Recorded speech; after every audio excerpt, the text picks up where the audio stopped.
మన ప్రభువును రక్షకుడునైన యేసుక్రీస్తు ప్రశస్తమైన నామంలో మీ అందరికీ నా హృదయపూర్వకమైన వందనాలు తెలియచేస్తూ ఉన్నాను. సరే అండి, మీరంతా బాగున్నారు కదా? మీ కుటుంబాలు కూడా క్షేమంగా ఉండాలి అని ఒక దైవజనునిగా నా హృదయపూర్వకంగా కోరుకుంటూ ఉన్నాను. మేము చెప్పే ఈ వాక్యం మీకు ఆశీర్వాదకరంగా ఉంటే మీరు చిన్న ఫోన్ కాల్ ద్వారా మీ స్పందన తెలియచేయాలని కోరుకుంటూ ఉన్నాను. చిన్న ప్రార్థన చేసుకుందాం. తండ్రి, నీకే వందనాలు స్తుతులు చెల్లిస్తున్నాం నాయన. ఈ సమయం అందు నాయన నీ సేవకుడినైనా నన్ను నీ ఆత్మతో నీ జ్ఞానంతో నీవు నింపండి. నీ ప్రజలకు కావలసిన ఆత్మీయమైన వర్తమానాన్ని మీరు అనుగ్రహించి నీ ప్రజల హృదయాలు బలపడడానికి, నీలో స్థిరపడడానికి, నాయన ఈ యాత్రను శక్తివంతంగా కొనసాగించడానికి నీ బిడ్డలను ఆత్మీయంగా బలపరిచి దీవించమని యేసు నామంలో అడిగి వేడుకున్నాం తండ్రి, ఆమెన్. సరే అండి, ఈ రోజున మనం రోమాపత్రిక 8వ అధ్యాయం 26వ వచనాన్ని మనం చదువుకుని వాక్య సందేశంలోనికి మనం వెళ్దాం. అటువలే ఆత్మయు మన బలహీనతలను చూచి సహాయం చేయుచున్నాడు. ఏలయనగా మనము యుక్తముగా ఎలాగూ ప్రార్థన చేయవలనో మనకు తెలియదు కానీ ఉచ్చరింప సఖ్యము కాని మూలుగులతో ఆ ఆత్మ తానే మన పక్షముగా విజ్ఞాపనము చేయుచున్నాడు. ఆ ఆత్మ తానే మన పక్షముగా విజ్ఞాపన చేయుచున్నాడు. ఈ విషయం మనము పరిశుద్ధాత్మలో ప్రార్థించుటను గూర్చి మనం ఈ రోజున చాలా ప్రాముఖ్యమైన విషయాలను మనం వింటాం. కనుక ఈ టీవీలోనైనా మీరు ఫోన్లోనైనా ఈ వాక్యం చూస్తూ ఉంటే గనక దయతో ప్రారంభం నుండి ముగింపు వరకు మీరు ఈ వాక్యాన్ని వినగలిగితే మీరు ఆత్మీయంగా చాలా ఆశీర్వదించబడతారు అని నేను చెప్పగలను. సరే అండి, ఈ రోజున ప్రార్థన చేయడము అనేది 2 రకాలుగా మనం ప్రార్థించవచ్చు అని 1 కొరింథీ పత్రిక 14వ అధ్యాయం 15వ వచనం సెలవిస్తుంది. అంటే మనస్సుతో ప్రార్థన చేయడం, ఆత్మతో ప్రార్థన చేయడము అనే విషయం. అంటే మనం మాతృభాషలో ప్రార్థించడం అంటే మనకి వచ్చినటువంటి మన సొంత భాషలో దేవునికి ప్రార్థన చేయడం, ఇది మనస్సుతో చేసే ప్రార్థన అని మీరు గుర్తించాలి. అంటే మనం పరిశుద్ధాత్మ దేవుని యొక్క సహాయంతో ఆయన ఇచ్చే నడిపింపు ప్రేరణను మనము గ్రహిస్తూ మన మనస్సుతో జ్ఞానంతో చేసేటటువంటి ప్రార్థన, లేకపోతే దేవుని కోరిక భారమును మనలో కలిగి పరిశుద్ధాత్మ దేవునికి లోబడి చేసేటటువంటి ప్రార్థననే మనం ఏమంటున్నాము అంటే మనస్సుతో చేసేటటువంటి ప్రార్థన అని అంటున్నాం. అంటే మన మనస్సుతో మన జ్ఞానాన్ని వినియోగించి చేయడం. ఉదాహరణకి మనం చాలా జాగ్రత్తగా ఆలోచన చేస్తే ప్రతిరోజు మనం మోకరించినప్పుడు ఉదయాన్నే తప్పనిసరిగా నిజమైన ప్రతి క్రైస్తవుడు కూడా ప్రార్థనతోనే దినాన్ని ప్రారంభిస్తాడు. ప్రార్థనతోనే మన రోజును ముగించడం అన్నది జరుగుతుంది. అయితే తరచూ మన ప్రార్థనలు ఎలా ఉంటాయి అంటే ఉదయాన్నే మోకరించిన, రాత్రి మోకరించిన, నన్ను దీవించు, నా భార్యను లేక నా బిడ్డలను దీవించు, నా కుటుంబాన్ని నా సంఘాన్ని దీవించు అని చెప్పి మనం ఏం చేస్తాము అంటే తరచూ మనము ప్రార్థన చేస్తూ ఉంటాం. అయితే కొన్నిసార్లు మన ప్రార్థనలు ఏదో ఒక పేపర్ మీద రాసుకున్న విషయాలను చదివినట్లుగా ఎప్పుడు చేసే వాటినే తరచుగా చేయడం మనము గమనిస్తూ ఉంటాం. అయితే మన ప్రార్థనలో క్రొత్తదనం కానీ మన ప్రార్థనలో ఆసక్తి భారము కానీ కలిగి ఉండాలి అంటే మన మనస్సుతో మన జ్ఞానాన్ని వినియోగించి చేసిన ప్రార్థనలో కూడా మన సొంత మనస్సు మీద ఆధారపడి చేయకుండా పరిశుద్ధాత్మ దేవుని సహాయం కోరుకోవాలి. ఆయన ఇచ్చేటటువంటి ఆలోచన ప్రేరేపణలను మనం గ్రహిస్తూ ఆయన మీద ఆధారపడి మనము చేయగలిగితే కొన్నిసార్లు దేవుని యొక్క ఆత్మ మనల్ని ఏం చేస్తుంది అంటే కొన్ని అనుభవాల్లోనికి మనల్ని నడిపిస్తుంది. మనం ఎప్పుడూ చేసినట్లుగానే ప్రార్థన చేయం, కానీ మనము రోజు కూడా క్రొత్తదైన విధానంలో ప్రార్థన చేసేవారిగా ఉంటాం. ఉదాహరణకి కొన్ని ప్రార్థనా బృందాలు నాకు తెలుసు. వారు మోకరిస్తే కన్నీరు విడిచి ప్రార్థిస్తారు, భారభరితమైనటువంటి హృదయంతో ప్రార్థిస్తారు. గంటలు గంటలు తరబడి వారు ప్రార్థించేటటువంటి వారిగా ఉంటారు. అంటే మనము మనసుతో జ్ఞానంతో చేసే ప్రార్థనలో కూడా ఖచ్చితంగా పరిశుద్ధాత్ముని సహాయాన్ని మనం కోరుకొని ప్రార్థన చేసేవారిగా ఉండాలి. రెండవదిగా ఆత్మతో చేసేటటువంటి ప్రార్థన అంటే ఏంటి అని మనం ఆలోచన చేస్తే 1 కొరింథీ పత్రిక 14వ అధ్యాయం 14వ వచనంలో అన్య భాషలతో ప్రార్థన చేయడం అని మనం తెలుసుకోవాలి. ఉదాహరణకి దీన్ని మనం ఏమనవచ్చు అంటే పితృభాష, తండ్రి భాష అని మనం పిలవచ్చు. అయితే ఈ తండ్రి భాషను గురించి లేక అన్య భాషలను గురించి వాక్యం ఏమని సెలవిస్తుంది అంటే చాలామంది అన్య భాషలేమీ పెద్ద ప్రాముఖ్యము కాదు అన్నట్లుగానే దాన్ని వినడానికి కానీ లేక మాట్లాడడానికి కానీ పొందుకోవడానికి కానీ ఏ మాత్రము కూడా ఆసక్తి చూపని వారిగా ఉండడం మనం గమనిస్తాం. అయితే మనం 1 కొరింథీ పత్రిక 14వ అధ్యాయం 2వ వచనంలో భాషలతో మాట్లాడేటటువంటి వాడు దేవునితో మాట్లాడుతున్నాడు అని వాక్యం సెలవిస్తాం. అంటే దేవునితో మాట్లాడడం ప్రాముఖ్యము కాదా అంటే ఖచ్చితంగా ప్రాముఖ్యము గనకే ప్రతి విశ్వాసి, ప్రతి సేవకులు కూడా అన్య భాషలతో నింపమని కోరుకోవడం అది చాలా మంచి విషయమై ఉన్నది.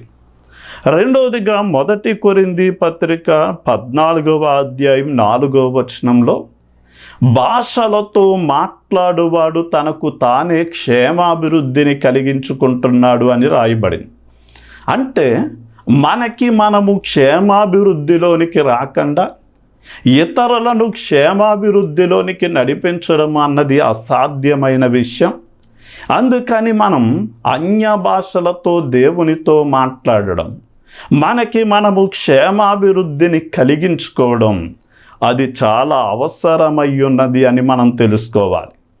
ఈ రోజున మనస్సుతో జ్ఞానంతో చేసిన ప్రార్థనలోనైనా ఖచ్చితంగా పరిశుద్ధాత్మ దేవుని సహాయం కోరుకోవాలి. ఆ తర్వాత మనం అన్య భాషలతో ప్రార్థన చేయడానికి కూడా మనము కోరుకొని ఆ విధంగా ప్రార్థన చేసేటటువంటి వారిగా మనం ఉండాలి. నేను 2009వ సంవత్సరం నుండి 2012వ సంవత్సరం వరకు విజయవాడ గొల్లపల్లి మోజెస్ చౌదరి గారి యొక్క మరణాత వేద పాఠశాలలో నేను బ్యాచిలర్ ఆఫ్ థియాలజీ అనే ఒక కోర్స్ చేశాను. అయితే నేను ఆ యొక్క కాలేజీకి వెళ్ళినటువంటి ప్రారంభంలో నేను చాలా తక్కువగా చదువుకున్న కారణం చేత అసలు సార్లకి లీవ్ లెటర్ ఎలా రాయాలో నాకు తెలియదు. మనం ఎలా పడితే అలా రాసి నాకు బాలేదు సెలవు కావాలి అని రాసిస్తే గనక వారు వెంటనే చీటీ చింపి అసలు లీవ్ ఇవ్వడానికి కూడా ఇష్టపడరు. అంటే వారు మాకు ఆధ్యాత్మికమైన పాఠాలు చెప్పేటటువంటి గురువులుగా ఉన్నారు గనక ఆ గురువులకు ఎలాగా సెలవు కావాలో అడగడం తెలుసుండాలి. ఆ లీవ్ లెటర్ ఎలాగ రాయాలో తెలుసుండాలి. అలాగే ఒక మనిషి దగ్గర, అంటే మనకంటే ఉన్నతమైన స్థితిలో ఉన్న ఒక గురువుల దగ్గర నుండి సెలవు పొందుకోవడానికే లీవ్ లెటర్ రాయడం తెలుసుండాలి. అంటే దేవుడు ఎలాంటివాడు అంటే మహోన్నతుడు, మహాగణుడు, ఉన్నత స్థలముల నిత్య నివాసి అయినటువంటి దేవుని దగ్గర నుండి ఏదైనా అడిగి పొందుకోవాలి అంటే గనక మనకి ఎలాగు యుక్తముగా ప్రార్థన చెయ్యాలో, అంటే తండ్రి మనస్సు, తండ్రి చిత్తము నెరిగి ఎలా ప్రార్థన చెయ్యాలో మనకి తెలియదు. కానీ మనకి అనుగ్రహించబడిన పరిశుద్ధాత్మునికి తండ్రి మనస్సు, తండ్రి చిత్తము తెలుసు గనక ఆయన మనకు సహాయము చేస్తే ఆ తండ్రి మనస్సు, చిత్తముని ఎరిగి ప్రార్థన చేసి జవాబు పొందుకోవాలి అంటే గనక మనము ఖచ్చితంగా పరిశుద్ధాత్ముని మీద మనం ఆధారపడాలి. ఇక మనము తండ్రి దగ్గరకు చేరేటటువంటి మార్గాలను గురించి మనం ఆలోచన చేస్తే యేసుక్రీస్తు వారు అంటాడు, నా ద్వారా తప్ప ఎవడును తండ్రి యొద్దకు రాలేడు అన్నాడు. ఇది యోహాను సువార్త 14వ అధ్యాయం 6వ వచనం అనుకుంటా. అంటే నేనే మార్గం, నేనే సత్యం, నేనే జీవం, నా ద్వారా తప్ప ఎవడును తండ్రి యొద్దకు రాలేడు అన్నాడు. అంటే యేసుక్రీస్తు వారు మనల్ని ప్రేమించి మన స్థానంలో మరణించి ఉంటే మనము ఆ యేసుక్రీస్తు వారిని విశ్వసించి మన పాపములను కడుగుకొని ఆ రక్తము ద్వారా తప్ప తండ్రిని సమీపించడం అన్నది అసాధ్యం. ఇక తండ్రిని సమీపించేటటువంటి మరొక ద్వారం ఏంటి అంటే పరిశుద్ధాత్మ దేవుడు అని ఎఫెసీ పత్రిక 2వ అధ్యాయం 12-18 వచనం సెలవిస్తుంది. అంటే ఆయన రక్తము ద్వారా ఉభయులం ఒక్క ఆత్మయందే తండ్రి యొద్దకు చేరగలుగుతున్నాము అంటాడు. అంటే ఒక పాపిని యేసుక్రీస్తు వారి దగ్గరకు, ఆయన బలియాగము దగ్గరికి నడిపించేవాడు పరిశుద్ధాత్మదేవుడు. ఆ రక్తము చేత మనము కడగబడి తండ్రిని సమీపించడానికి మనల్ని నడిపించేవాడు పరిశుద్ధాత్మదేవుడు గనక మనము పరిశుద్ధాత్మదేవుని సహాయము ద్వారానే యేసుక్రీస్తు వారిని అలాగే తండ్రిని మనము సమీపించగలం గనక పరిశుద్ధాత్ముని మీద మనం అధికంగా ఆధారపడాలి. ఇక మనకి 2 విజ్ఞాపనకర్తలు ఉన్నారు. వారిని నేను మీకు పరిచయం చేస్తాను. మొదటి విజ్ఞాపనకర్త అంటే ఇన్ని పరలోకపు విజ్ఞాపనకర్త అనొచ్చు. రోమాపత్రిక 8వ అధ్యాయం 34వ వచనంలో ఆయన యేసుక్రీస్తు వారు మన కోసం సిలువలో మరణించి 3వ దినాన్న తిరిగి లేచి తండ్రి కుడి పార్శ్వమునకు వెళ్ళి ఆయన ద్వారా తండ్రి దగ్గరకు వచ్చే వారి నిమిత్తం ఆయన విజ్ఞాపన చేస్తూ ఉన్నాడు. అంటే ఈయన పరలోకంలో ఉండి నీ కోసం, నా కోసం విజ్ఞాపన చేసే విజ్ఞాపనకర్త.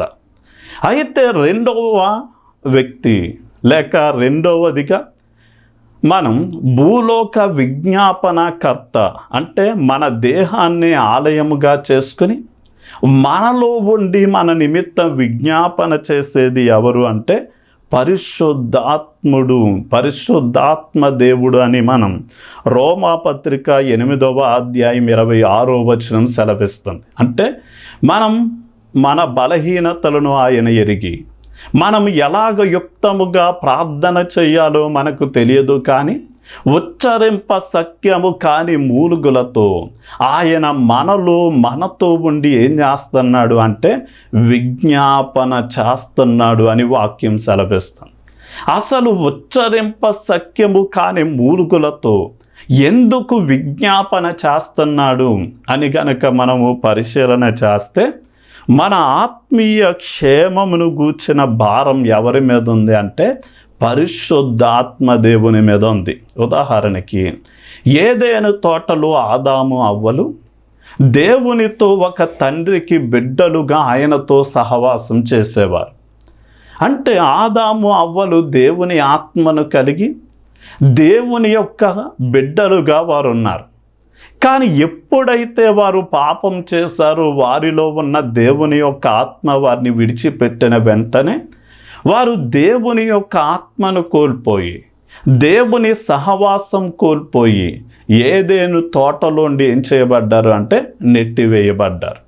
ఇప్పుడు ఆ వ్యక్తి మరల ఒక మనిషి దేవుని ఆత్మను కలిగి దేవుని బిడ్డగా ఉండాలి అంటే ఆ వ్యక్తి యొక్క పాపం పరిహరించబడాలి. అందుకనే యేసుక్రీస్తు వారు మన కోసం మరణించి మనుష్యుల పాపాన్ని క్షమిస్తే అలా కడగబడినటువంటి వ్యక్తిలోనికి ప్రవేశించిన పరిశుద్ధాత్మ దేవుడు మనలో ఉండి ఏం చేస్తాడు అంటే మనం పోగొట్టుకున్నటువంటి దేవుని స్వారూప్యాన్ని తిరిగి మనకి అనుగ్రహించడానికి, దేవుని యొక్క అధికారం మరలా మనకి ఇవ్వడానికి, దేవునితో సహవాసం ఇవ్వడానికి ఆయన మనలో ఉండి ఏం చేస్తాడు అంటే మన నిమిత్తం విజ్ఞాపన చేస్తూ ఉన్నాడు. అసలు ఏ విషయాల నిమిత్తం ఆయన విజ్ఞాపన చేస్తాడు అంటే ఉదాహరణకి కొన్ని విషయాలు మీ ముందుంచుతాను. ఒకటి, మనము పవిత్రతలో ఎదగాలి అని చెప్పి ఆయన మనలో ఉండి మన క్షేమము గురించి ప్రార్థిస్తాడు. అందుకనే 1 తెస్సలోనిక పత్రిక 4వ అధ్యాయం 3వ వచనంలో మనము పరిశుద్ధులుగా ఉండాలి అని, జారత్వానికి దూరంగా ఉండాలి అని చెప్పి ఆయన ఆత్మ మనలో ఉండి మనం పరిశుద్ధతలో ఎదగాలి అని చెప్పి ఏం చేస్తుందంటే విజ్ఞాపన చేస్తూ ఉంది. ఉదాహరణకి యోసేపుకి పాపం చేయడానికి అవకాశం వచ్చినప్పుడు అతడు 4 వైపులా చూడలేదు, కానీ పైన ఉన్న దేవుని వైపు చూసి అంటాడు, నా దేవునికి విరోధంగా నేను ఈ పాపము ఎట్లు చేయగలనని చెప్పి పాపము చేయడానికి వచ్చినటువంటి అవకాశాన్ని అతడు విడిచిపెట్టాడు. అలాగే మనలో ఉన్న పరిశుద్ధాత్మ దేవుడు ఈ లోక మాలిన్యం మన లోపలికి ప్రవేశించకుండా మనము నిరంతరము కూడా పరిశుద్ధతలో నిలిచి ఉండాలి అని, పరిశుద్ధతలో ఎదగాలి అని చెప్పి మన నిమిత్తం ఆయన ఏం చేస్తున్నాడు అంటే ఉచ్చరింప సఖ్యము కాని మూలుగులతో ప్రార్థన చేస్తున్నాడు. ఇక మనం కొలస్సీ పత్రిక 1వ అధ్యాయం 9వ వచనం నుండి చూడగలిగితే మనము దేవుని గూర్చిన జ్ఞానంలో ఎదగాలి అని చెప్పి ఆయన మనలో ఉండి ఏం చేస్తున్నాడు అంటే ఉచ్చరింప సఖ్యము కాని మూలుగులతో ప్రార్థన చేస్తున్నాడు. ఉదాహరణకి ఎవరైనా ఒక వివాహ వయస్సుకు వచ్చిన అబ్బాయికి, అంటే ఒక 25 నుండి 30 సంవత్సరాల వయసు ఉందనుకోండి, ఒక పసిబిడ్డను లేక ఒక 5, 6 లేక 8, 9 సంవత్సరాల వయసున్న ఒక అమ్మాయినిచ్చి పెళ్లి చేస్తే గనక ఆ అమ్మాయికి వయస్సులో ఉన్న అబ్బాయితో ఎలా నడుచుకోవాలో జ్ఞానం ఉంటుందా అంటే ఉండదు. కనుక ఏ యవనస్తుడు కూడా అంత చిన్న బిడ్డను తన భార్యగా కావాలని కోరుకోడు. అలాగే మనం నమ్మిన యేసుక్రీస్తు వారు వరుడుగా త్వరలో రాబోతూ ఉన్నాడు, మనల్ని వధువుగా తీసుకువెళ్ళడానికి రాబోతూ ఉన్నాడు. అయితే ఎవరైతే దేవుని గూర్చిన జ్ఞానంలో ఎదగకుండా ఇంకా పసిబిడ్డలుగానే ఉండిపోయారో అలాంటి వారిని తనతో తీసుకెళ్ళడానికి ఆయన ఇష్టపడడు. ఎందుకు అంటే మనం ఒక వయస్సు వచ్చిన అమ్మాయి ఇవ్వలే, ఏది మంచో ఏది చెడో, ఏది మేలో ఏది కీడో ఎరిగినటువంటి వారమై అలాగే వరుడైనటువంటి యేసయ్యతో ఎలాగ వ్యవహరించాలో మనం తెలిసినటువంటి జ్ఞానంలో ఎదిగినప్పుడు మాత్రమే ఆయన మధ్యాకాశానికి మనల్ని తీసుకెళ్ళి ఆ విందులో మనకి పాలిభాగస్తులుగా చేస్తాడు. కనుక మనం దేవుని గూర్చిన జ్ఞానం, ఆయన ఎంత ప్రేమ కలిగిన వాడు, ఎంత మంచితనము కలిగిన వాడు, ఎంత కృపగలిగిన వాడో, ఆయన శక్తి సామర్థ్యాలు ఎంత గొప్పవో అవన్నీ కూడా మనము గ్రహించాలి. అందులో మనం ఆయన గూర్చిన జ్ఞానంలో ఎదగాలి అని పరిశుద్ధాత్మ దేవుడు మనలో ఉండి ఏం చేస్తాడు అంటే మన గురించి ప్రార్థిస్తూ ఉన్నాడు. అలాగే 2 కొరింథీ పత్రిక 3వ అధ్యాయం 18వ వచనం ప్రకారం పరిశుద్ధాత్మ దేవుడు మనలో ఉండి మనము క్రీస్తు స్వారూప్యంలో ఎదగాలి అని చెప్పి ఆయన ఏం చేస్తాడు అంటే ఉచ్చరింప సఖ్యము కాని మూలుగలతో ప్రార్థిస్తూ ఉన్నాడు. అంటే ఈరోజున మనం చాలా జాగ్రత్తగా ఆలోచన చేస్తే, అంటే మనం ముసుగు లేనటువంటి ముఖముతో క్రీస్తు యొక్క పోలికను మనం ప్రతిబింబించే వారిగా మనం ఉండాలి అని పరిశుద్ధాత్మ దేవుడు మనలో ఉండి క్రీస్తు స్వారూప్యంలోనికి మనల్ని మారుస్తూ ఉన్నాడు. పౌలు ఒక రోజున తన సంఘంతో మాట్లాడుతూ, ఈ రోజున దురదృష్టకరమైన విషయం ఏంటి అంటే కొంచెం మంది దైవజనులు వారి సంఘంతో ఎల్లప్పుడూ దేని గురించి మాట్లాడేవారిగా ఉంటారు అంటే ఆర్థికపరమైన లావాదేవీలను గురించే మాట్లాడేవారిగా ఉంటారు. కానీ పౌలు మీరు సరిగ్గా కానుకలు ఇవ్వలేదు అని దాని గురించి కానీ, లేక మరొక దాని గురించి మాట్లాడలేదు, కానీ క్రీస్తు స్వారూప్యం మీ అందు ఏర్పడు వరకు నాలో ప్రసవ వేదన కలుగుతుంది అని మాట్లాడాడు. అంటే సంఘానికి వచ్చేటటువంటి విశ్వాసి రోజులు, వారాలు, నెలలు, సంవత్సరాలు గడుస్తూ ఉండగా వారు ఎలాంటి పోలికలోనికి రూపాంతరం చెందాలి అంటే యేసు క్రీస్తు వారి పోలికలోనికి ఎదగాలి. అందుకనే పౌలు అంటాడు, నేను క్రీస్తును పోలి జీవించిన ప్రకారం మీరు కూడా నన్ను పోలి జీవించండి అన్నాడు. కనుక పరిశుద్ధాత్మ దేవుడు మనలో ఉండి ఎందుకు ప్రార్థిస్తున్నాడు అంటే మనము మనలాగే ఉండిపోతే గనక మనం దేవుని రాజ్యంలోనికి వెళ్ళాం. కనుక రోజులు గడుస్తున్న కలది క్రీస్తు పోలికలోనికి మనం మార్చబడాలి అని చెప్పి ఆయన ప్రార్థిస్తున్నాడు, లోపల పని చేస్తూ ఉన్నాడు. ఇక మనం కొలస్సీ పత్రిక 1వ అధ్యాయం 9 నుండి 12 వచనాల్లో మనం దేవునిలో ఫలవంతంగా ఉండాలి అని, యోధా పత్రిక 1వ అధ్యాయం 12వ వచనం ప్రకారం విశ్వాసంలో మనం బలంగా ఉండాలి, ఎదగాలి అని చెప్పి ఆయన ఏం చేస్తున్నాడు అంటే మనలో ఉండి ఉచ్చరింప సఖ్యము కాని మూలుగలతో ప్రార్థిస్తూ ఉన్నాడు. ఉదాహరణకి ఒక రోజున యేసు క్రీస్తు వారి శిష్యులు వచ్చి యేసయ్యను అడుగుతూ ఉన్నారు, యేసు ప్రభువా మాలో ఉన్న విశ్వాసాన్ని వృద్ధి చెయ్యి అని అడుగుతున్నారు. కారణం ఏంటి అంటే నీలా బోధించాలి అని అడగలేదు, నీలా స్వస్థపరచాలి, దయ్యాలను వదలగొట్టాలి అని అడగలేదు, నీలా అద్భుతాలు చెయ్యాలని అడగలేదు, కానీ మాలో ఉన్న విశ్వాసాన్ని వృద్ధి చేయమని ఎందుకు అడిగారు అంటే మన ద్వారా గొప్ప కార్యాలు భూమి మీద జరగాలి అంటే మనలో పరిపూర్ణమైన విశ్వాసం ఉండాలి, సందేహము లేని విశ్వాసం ఉండాలి. అప్పుడు మనము సందేహించక ప్రార్థించిన ప్రార్థనలకు జవాబును వస్తుంది, మనము మాట్లాడిన మాటలు నెరవేర్పులోనికి వస్తాయి, మనం అనుకున్న ప్రతి కార్యాన్ని కూడా దేవుడు ఏం చేస్తాడు అంటే సఫలము చేస్తాడు. కనుక మనం విశ్వాసంలో రోజుకి ఏం చేయాలి అంటే ఎదగాలి అని చెప్పి పరిశుద్ధాత్మ దేవుడు ఏం చేస్తాడు అంటే మనలో ఉండి విజ్ఞాపన చేస్తాడు. అందుకనే కొండలను పెకిలింపగలిగిన పరిపూర్ణమైన విశ్వాసము గలవాడనైనను అంటాడు పౌలు. అంటే కొండలను పెకిలించాలి అంటే పరిపూర్ణమైన విశ్వాసం కావాలి.